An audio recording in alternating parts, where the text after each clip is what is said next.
Video like जरूर कर लीजिए और ऐसे वीडियो लगातार फ्री में पाने के लिए चैनल को तुरंत सब्सक्राइब कर लीजिए और बेल आइकन को जरूर टैप कर लीजिए ताकि आगे भी सारे वीडियो आपको मिलते रहे। यूट्यूब में फॉलो करते हैं तो प्लीज ये वाला फ्री टेलीग्राम चैनल जरूर ज्वाइन कर लीजिएगा। सारे नोटिफिकेशन सारे अपडेट यहीं पे आते हैं, ध्यान रखिए। स्वागत है आपका सी सेट प्रिपरेशन के इस यूट्यूब चैनल पर। आज की इस वीडियो में हम लोग यूपी पीसीएस प्री का जो पेपर 2 होता है सी सेट में आए हुए रीजनिंग के कुछ बेहतरीन प्रश्नों का डिस्कशन करेंगे।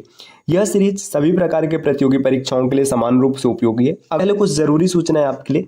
अगर आप आरओ यूपी पीसीएस या फिर यूपी ट्रिपल एससी के किसी भी एग्जाम की कंप्लीट प्रिपरेशन करना चाहते हैं तो आप टीम के पेड कोर्सेज को ज्वाइन कर सकते हैं, जिसके लिए स्क्रीन पर दिख रहे किसी भी नंबर पर आप कॉल या व्हाट्सएप कर जानकारी प्राप्त कर सकते हैं। ये ज्ञान सर का व्हाट्सएप नंबर है, आप यहाँ से व्हाट्सएप के माध्यम से भी जानकारी ले सकते हैं। चलिए दोस्तों, अब बढ़ते हैं आगे अपने क्लास की ओर। देखिए यहाँ पर डायरेक्शन दिया गया है क्वेश्चन नंबर 1 से क्वेश्चन नंबर 7 के लिए। सीधा सीधा लिखा है निर्देश प्रश्न 1 से 7 के लिए। कथन एवं निष्कर्ष या अनुमान पर विचार कीजिए और नीचे दिए गए कूट के अनुसार अपना उत्तर बताइए।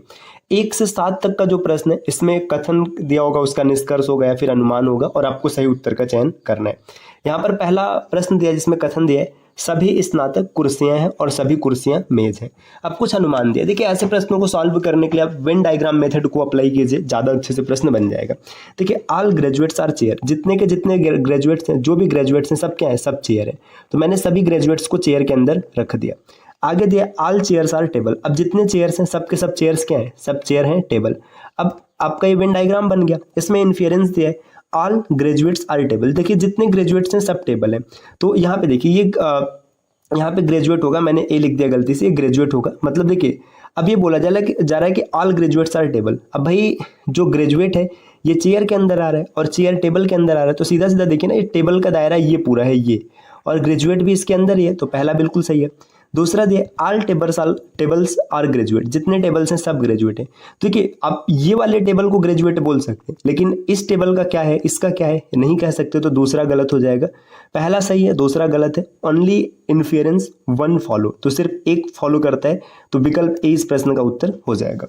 नेक्स्ट अगले प्रश्न पर आते हैं। प्रश्न संख्या दूसरा यहाँ पर दिया है, स्टेटमेंट दिया है every minister is a student. देखिए जितना मिनिस्टर है सब स्टूडेंट है, तो हर मिनिस्टर क्या है, every minister is a student. जितने मिनिस्टर हैं सब, प्रत्येक मिनिस्टर स्टूडेंट है। फिर आगे दिया है every student is in experience, जितने भी स्टूडेंट्स हैं ये सब क्या है, इन एक्सपीरियंस्ड है।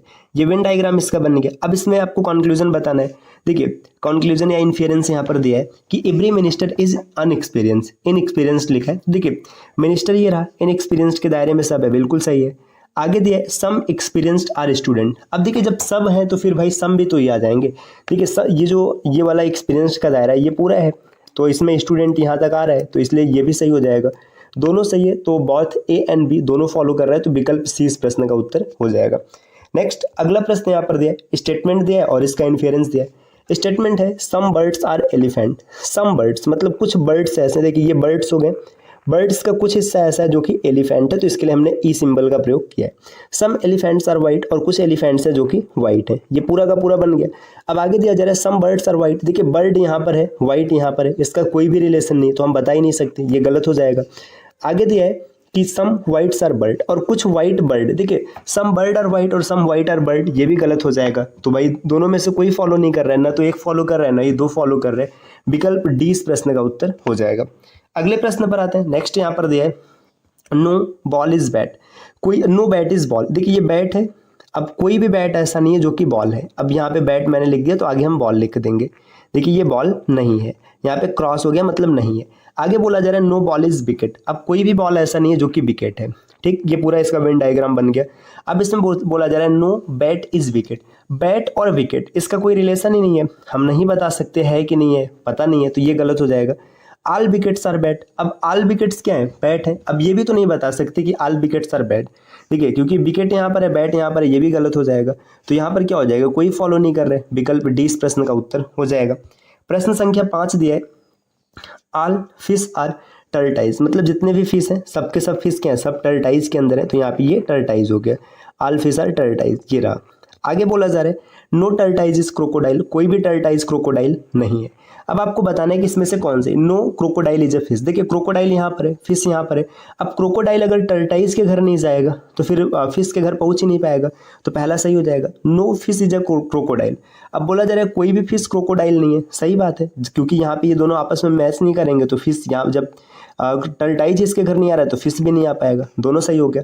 यहाँ पर विकल्प सी इस प्रश्न का उत्तर हो जाएगा, बॉस फॉलो कर रहे हैं। अगले प्रश्न पर आते हैं, प्रश्न संख्या 6 दिया है यहाँ पर। स्टेटमेंट है ऑल प्लेयर्स आर स्मोकर्स, जितने भी प्लेयर्स हैं सबके सब क्या है, सबके सब स्मोकर्स हैं, ठीक, इतना हो गया। नेक्स्ट है सम स्मोकर्स आर वाइन एडिक्टेड, और कुछ स्मोकर्स ऐसे हैं जो कि वाइन एडिक्टेड हैं, ठीक। अब बोला जा रहा है ऑल स्मोकर्स आर प्लेयर, देखिए जितने स्मोकर्स हैं सब प्लेयर हैं, ये तो नहीं कहा जा सकता, क्योंकि भाई यहाँ पे बोला जा रहा है कि ऑल प्लेयर स्मोकर है, लेकिन इसके बारे में कुछ नहीं पता है, तो पहला गलत हो जाएगा। सम वाइन एडिक्टेड आर स्मोकर्स, बिल्कुल सही, यहाँ पे दिख रहा है वाइन एडिक्टेड और स्मोकर्स कॉमन है, तो ये इसका दूसरा सही हो जाएगा। Only conclusion two follows. प्रश्न संख्या 7 यहाँ पर दिया हुआ है। स्टेटमेंट है alcoholic drinks are injurious to health, देखिए जो एल्कोहलिक ड्रिंक्स हैं ये इंजूरियस टू हेल्थ है। All old women drink whisky, अब सभी बूढ़ी महिलाएं विस्की पीती हैं, देखिए all old women have poor health, अब ये कैसे कहा जा सकता है भाई, मतलब देखिए यहाँ पे दिया जा रहा है जो शराब है ये स्वास्थ्य के लिए हानिकारक है, और यहाँ पर जितनी बूढ़ी महिलाएं विस्की पीती हैं तो इसका तो इससे कोई लेना देना नहीं कि सभी बूढ़ी महिलाएं का हेल्थ पुअर होगा, पहला गलत हो गया। All young women are in good in health, ये भी नहीं कहा जा सकता, क्यों, क्योंकि इससे मतलब जो स्टेटमेंट है और जो कंक्लूजन इनका दूर दूर तक कोई नाता नहीं, ये भी गलत हो जाएगा, कोई भी फॉलो नहीं कर रहा है, विकल्प सी उत्तर बनेगा। देखिए साफ साफ आप हिंदी में भी देख सकते हैं कि एल्कोहल वाले पदार्थ पेय पदार्थ स्वास्थ्य के लिए हानिकारक है, ठीक है, बात सही है। आप आगे बोल रहे हैं सभी बूढ़ी औरतें विस्की पीती मतलब एल्कोहल पी रही हैं, अब यहाँ पर दिया सभी बूढ़ी औरतों का स्वास्थ्य खराब होगा, हानिकारक है ये बताया गया है, न कि ये बताया गया कि ये पीते ही स्वास्थ्य खराब हो जाएगा, तो इस वजह से एलिमिनेट हो गया। सभी युवा औरतों का स्वास्थ्य अच्छा रहता है, अब ऐसा नहीं कि आप शराब नहीं पी रहे हैं तो किसी और कारण से बीमार नहीं होंगे, ये भी गलत हो गया, इसी कारण इसमें सी सही उत्तर हो जाएगा। अगले प्रश्न पर आते हैं, प्रश्न संख्या 8 यहाँ पर दिया, कंसीडर द फॉलोइंग स्टेटमेंट, कुछ स्टेटमेंट दिए, इसको कंसीडर करना और इसमें बताना है कि क्या उत्तर होगा। देखिए दिया है ऑल आर्टिस्ट आर विस्मिकल, मतलब विमशिकल, जितने भी कलाकार हैं सब सनकी होते हैं, कुछ कलाकार औसत व्यसनी होते हैं, कुंठाग्रस्त व्यक्तियों की औसत व्यसनी होने की संभावना रहती है, 3 कथन दिया। अब इसके आधार पर निष्कर्ष क्या दिया है कि कलाकार कुंठाग्रस्त होते हैं। अब ऐसा नहीं है कि कलाकार कुंठाग्रस्त हो जाएंगे, क्योंकि भाई देखिए कलाकार सनकी हैं ये बात कहा गया है, कुछ कलाकार हैं जो औषधि के व्यसनी हैं, और कुंठाग्रस्त जो है ये भी औषधि व्यसनी होने की संभावना है, तो ये तो कहा नहीं जा सकता सभी कुंठाग्रस्त लोग औषधि व्यसनी होते हैं। अब देखिए कुंठाग्रस्त व्यक्तियों के औषधि व्यसनी होने की संभावना है, लेकिन यहाँ पे बोला जा रहा है सभी है, तो ये भी गलत हो गया। नेक्स्ट दिया है कुछ औषधि व्यसनी सनकी हो सकती है, देखिए सभी कलाकार सनकी है, बात सही है, और कुछ कलाकार औषधि व्यसनी भी है, ठीक, तो यहाँ पे ये सही हो जाए, क्योंकि कुछ औषधि व्यसनी मतलब वे वाले जो कलाकार में आते तो सनकी हो जाएंगे, बिल्कुल सही है। सभी सनकी लोग प्रायः कुंठाग्रस्त होते, ये भी गलत हो जाएगा, तो विकल्प सी इस प्रश्न का उत्तर हो गया। प्रश्न संख्या 9 यहाँ पर दिया हुआ है कि आकृति में सरल रेखाओं की संख्या आपको बतानी है। देखिए जब कभी भी प्रश्न में सरल रेखाओं की संख्या पूछेगा तो आपको सीधा सीधा याद रखना है, रेखा 3 प्रकार से बनेगी, या तो ऐसे क्षैतिज रेखा होगी, या तो ऊर्ध्वाधर रेखा होगी इस प्रकार से, या फिर ऐसे इस प्रकार, या इस प्रकार की तिर्यक रेखा होगी। अब इस आकृति में आपको बताना है कि कुल कितनी रेखाएं, आप आराम से बता सकते हैं। देखिए सबसे पहले आप क्षैतिज रेखा देखिए, एक ये रेखा रहा पहला, ये दूसरा रहा और ये तीसरा रहा, 3 क्षैतिज रेखा हो गया। अब इसके बाद ऊर्ध्वाधर रेखा देखिए कितनी है, देखिए ऊर्ध्वाधर रेखा में देखेंगे, मैं कलर चेंज कर देता हूं ताकि आप अच्छे से समझ पाएं। देखिए ये रेखा संख्या 4 हो गया, ठीक, ये 5वां हो गया और ये 6वां हो गया, ठीक। अब इसके बाद तिर्यक रेखा में पहले इस तरह से देख लीजिएगा, देखिए ये रेखा संख्या 7 है, इस प्रकार की और कोई रेखा दिख रही है, नहीं दिख रही। इसके बाद देखिए यहाँ पर आप देखेंगे रेखा संख्या 8 हो गया, है ना, ये 9, ये 10 और यहाँ पर ये 11 और ये 12, पूरी आकृति पूरा करने में 12 रेखा बनानी पड़ी, तो विकल्प बी सी इस प्रश्न का उत्तर हो जाएगा। नेक्स्ट अगला प्रश्न यहाँ पर दिया हुआ है, इसमें आपको बताना है अधोलिखित सारणी में आपको लुप्त संख्या बताना है। देखिए यहाँ पर एक सारणी दी गई है जिसमें 5, 17, 9 किसी प्रकार से संबंधित है, 3, 21 और 7 का संबंध है, 16, 7, 8 का संबंध है, 10, 6 का संबंध किससे होगा आपको ये बताना है। या तो ये संबंध इस प्रकार से चलेगा या तो अप टू डाउन चलेगा। अब इस प्रश्न का सही उत्तर क्या होगा आप इसे कमेंट जरूर कीजिएगा।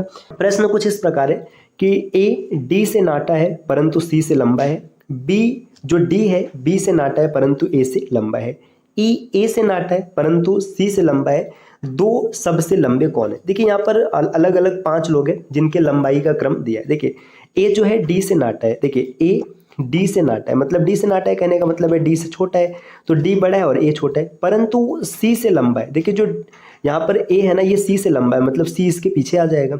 अब आगे बताया जा रहा है जो डी है ये बी से नाटा है परंतु ए से लंबा है, मतलब यहाँ पे ये तो पहले ही पता है कि जो डी है ए से लंबा है तो ये बी से भी छोटा हो गया, इतना क्लियर हो गया। आगे दिया ई जो है ए से छोटा है, देखिए ए से छोटा है और सी से लंबा है। अब इसका मतलब समझिए, सी से लंबा है मतलब यहाँ पर आएगा ई कहीं ना कहीं। ये 5 लोग हो गए, 1 2 3 4 5। आपसे पूछा है कि 2 सबसे लंबे लोग कौन है, तो सबसे लंबे कौन है, एक बी है और एक डी है, तो इसका सही उत्तर हो जाएगा विकल्प सी।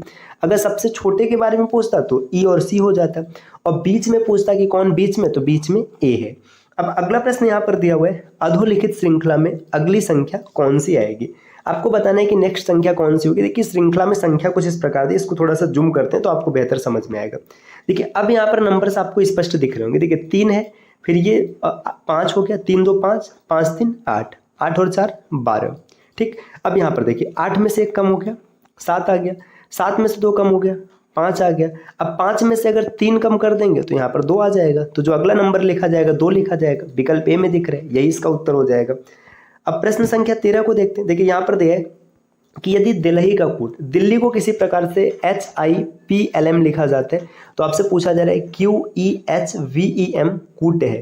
देखिए दिल्ली को इस प्रकार से लिखा गया है तो पूछा जा रहा है कि किस शब्द को ऐसे लिखा गया होगा। अब जब कभी भी आपको कोडिंग डिकोडिंग का प्रश्न मिलेगा तो इसे हल करने का सबसे बेहतरीन तरीका ये है कि आपको लेटर्स की प्लेस वैल्यू पता होनी चाहिए, इससे जल्दी प्रश्न बनेगा। देखिए डी की प्लेस वैल्यू है 4, ई की प्लेस वैल्यू है 5, एल की प्लेस वैल्यू 12, एच की प्लेस वैल्यू 8 और आई की प्लेस वैल्यू 9। ठीक, आगे यहाँ पर कूट में देखिए, यहाँ पे लिखा है एच, एच का मतलब है 8, आई का मतलब है 9, नेक्स्ट यहाँ पर दिया है पी, पी का मतलब है 16, एल का मतलब है 12 और एम का मतलब है 13। अब सभी नंबर्स को ध्यान से देखिए, आपको पता चल रहा है कि +4 हुआ है। देखिए +4 +4 +4 +4 +4।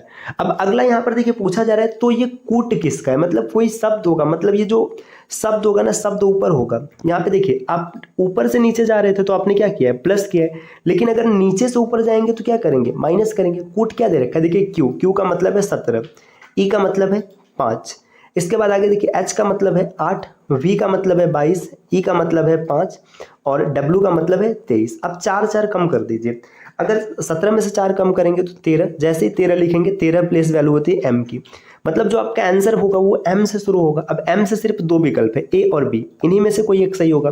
तो नागपुर और जयपुर ये तो नहीं हो सकता है। अब या तो मुंबई या तो मद्रास, 5 से अगर आप 4 कम करेंगे तो 1 आएगा, 1 का मतलब ए, जैसे आप एक ए लिखेंगे तो यहाँ पे एम ए मतलब मद्रास, इसका सही उत्तर हो जाएगा। आगे आप चेक कर सकते हैं, चेक करेंगे तो आपको पता चल जाएगा। अगला प्रश्न यहाँ पर दिया है, यदि 5 बच्चे 5 मिनट में ये 5 पृष्ठ लिखते हैं। देखिए 5 बच्चे 5 पृष्ठ 5 मिनट में लिखते हैं तो 3 बच्चे 3 पृष्ठ लिखेंगे। एक चीज ध्यान दीजिएगा, जब इसको आप सॉल्व करेंगे, MDH का फार्मूला, M मतलब मेन, D मतलब कितना दिन लग रहा है, H मतलब कितना घंटा लग रहा है और W मतलब कितना कार्य किया जा रहा है। इस फार्मूले से आप काम करेंगे। देखिए यहाँ पर 5 बच्चे हैं तो M की वैल्यू कितनी हो जाएगी, 5 हो जाएगी। ठीक, अब डे मतलब कितना दिन लग रहा है, कितना, यहाँ पे देखिए दिन नहीं दिया तो दिन को छोड़ देंगे, कितना समय लग रहा है तो 5 मिनट इंटू 5 हो जाएगा। और कितना कार्य किया जा रहा है, तो कितना कार्य किया जा रहा है, 5 पृष्ठ किया जा रहा है।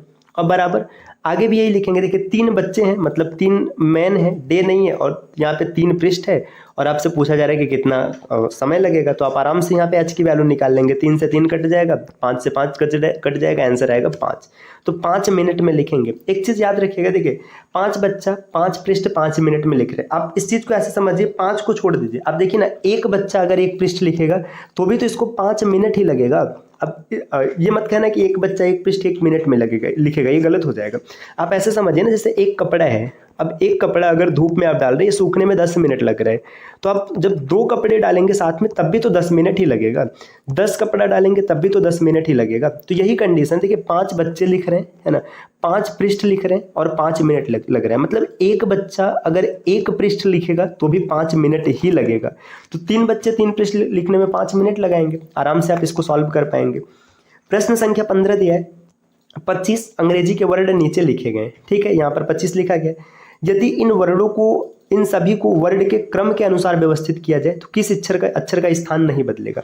अब क्रम के स्थान व्यवस्थित करना, देखिए A B C D E F G H I J KLMNOPQRSTUVWXY। सिर्फ y ऐसा है जिसका पोजीशन नहीं बदल रहा है, y इसका सही उत्तर हो जाएगा, बाकी तो सब चेंज हो गया।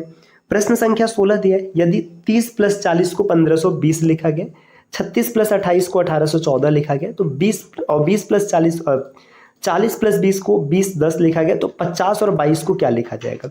प्रश्न को ध्यान से देखिए, इसका आंसर तुरंत आपके सामने आ जाएगा। 30 + 40, 30 का आधा 15, 40 का आधा 20, 36 और 28, 36 का आधा 18, 28 का आधा 14, 20 और 40 और 20, 40 का आधा 20 और 20 का आधा 10। पैटर्न मिल गया। 50 का आधा 25 और 22 का आधा 11, 2511 विकल्प सी है।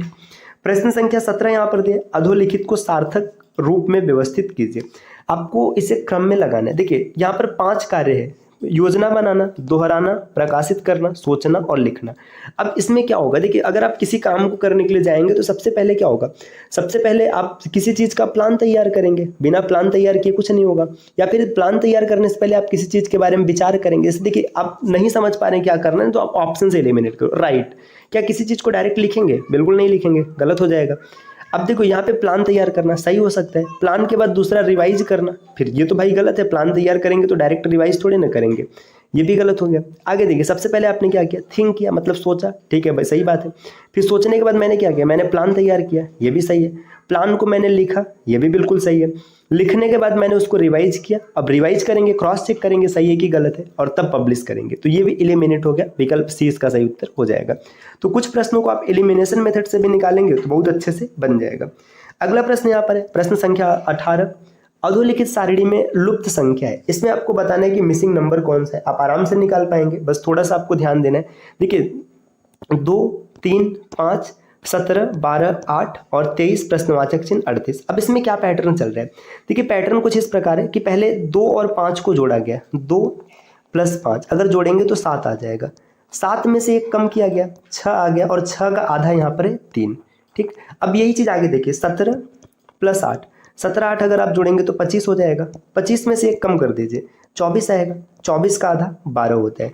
अगला देखिएगा यहाँ पर 23 और 38, 23 + 38 अगर आप इसको जोड़ेंगे तो कितना आ जाएगा, ये आपको मिल जाएगा 61, 61 में से 1 कम करिए, आपको मिल गया 60, अब 60 का आधा लिखना है तो 30 हो जाएगा, विकल्प डी इस प्रश्न का उत्तर बन जाएगा।